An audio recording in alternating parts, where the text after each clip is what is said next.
আজের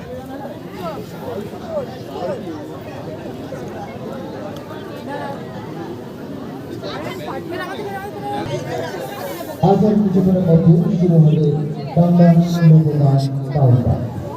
এটা অঞ্চলের সকল অধিবাসীবৃন্দ যারা সঙ্গীতকে ভালোবাসেন তাদেরকে অনুরোধ করব আপনারা দেরি না করে আমাদের মঞ্চের সামনে যে নির্দিষ্ট আসন রয়েছে আসনগুলো ধীরে সঙ্গে ভক্তিমেলা দেখতে দেখতে আজ অষ্টম দিনে পদার্পণ করেছে।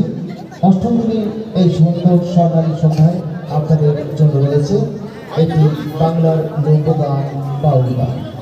আমাদের মিউজিশিয়ানরা এসে গেছে মঞ্চে, তারা তাদের অনুষ্ঠান আর অল্প সময়ের মধ্যে শুরু করবেন। আপনারা এদিক ওদিক ঘোরাফেরা না করে মঞ্চের সামনে যে নির্দিষ্ট আসন রয়েছে আসনগুলো সংগ্রহ করবেন।